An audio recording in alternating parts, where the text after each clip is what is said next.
Sky Gold, elegance of beauty. ഹരിതകർമ്മസേനക്ക് ശമ്പളം കിട്ടുന്നില്ല എന്ന് ആരാണ് പറഞ്ഞത്?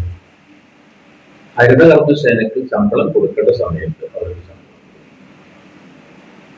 ഈ പുതിയ ഭരണം അധികാരത്തിൽ വന്ന് ജൂൺ വരെ അതുവരെയുള്ള വരവ് ചെലവ് കണക്കുകൾ പല പ്രാവശ്യമായി ഹരിതകർമ്മസേനയുടെ സെക്രട്ടറിയോടും അതിന്റെ പ്രസിഡന്റിനോടും ഞങ്ങൾ ചോദിച്ചുകൊണ്ടിരിക്കുകയാണ്.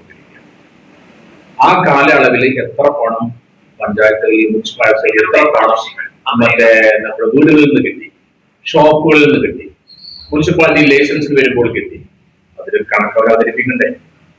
ഈ വേസ്റ്റ് എന്ന് പറഞ്ഞത് ഞങ്ങള് 3,11,000 രൂപയോളം പെരിന്തൽമണ്ണ മുനിസിപ്പാലിറ്റിയിൽ കളക്ട് ചെയ്തു.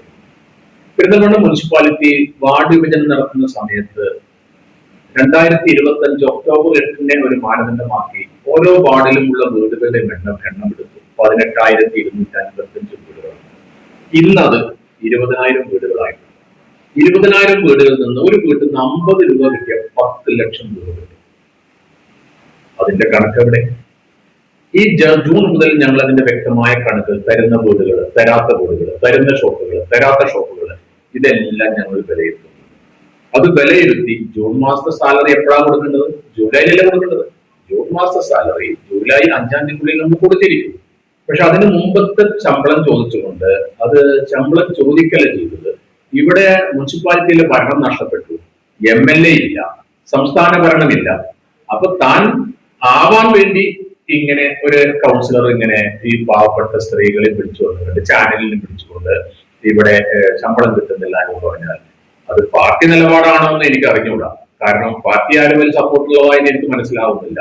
അതായത് ഒരു കൗൺസിലർ ഇവരുടെ കാര്യങ്ങൾ മുഴുവൻ ഏറ്റെടുത്ത് ആ പാവങ്ങൾ ഉച്ചവരെ അവിടെ മുനിസിപ്പാലിറ്റിയിൽ വന്നു, ഉച്ചവരെയുള്ള അവരുടെ ശമ്പളം പോയി, അവരുടെ കൂലി പോയി.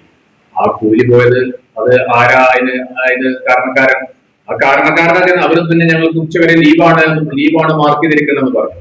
ഞാൻ പറഞ്ഞു, നിങ്ങൾ ആരാ കൂട്ടിക്കൊണ്ടുവന്ന് അദ്ദേഹത്തോട് തരാൻ പറ.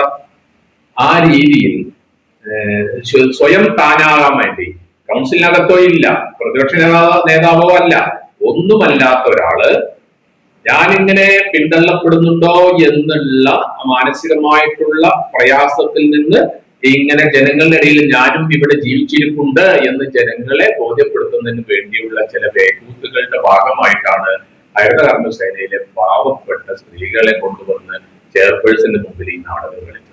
നമ്മൾ യഥാസമയത്ത് അതിന്റെ കണക്കുകൾ പരിശോധിക്കും. ജൂൺ വരെയുള്ള കണക്കുകൾ ഞങ്ങളെ കയ്യിൽ തരണ്ട. ഞങ്ങൾ പറഞ്ഞിരിക്കുന്നതാണ് ആ കണക്ക് മുനിസിപ്പൽ സെക്രട്ടറിയുടെ കയ്യിൽ കൊടുത്തത്. സെക്രട്ടറി ആ കണക്ക് പരിശോധിക്കട്ടെ, എന്നിട്ട് അതിലെ കുറവുകൾ എന്താണെന്ന് നോക്കട്ടെ. അതിലെ കുറവുകൾ എന്തെങ്കിലും മുനിസിപ്പാലിറ്റി നികത്തും. കാരണം ഹരിതകർമ്മസേന എന്ന് പറഞ്ഞ പാവപ്പെട്ട കുടുംബങ്ങൾക്ക് വരുമാനമില്ലാത്തൊരവസ്ഥ ഉണ്ടായിക്കൂടാ.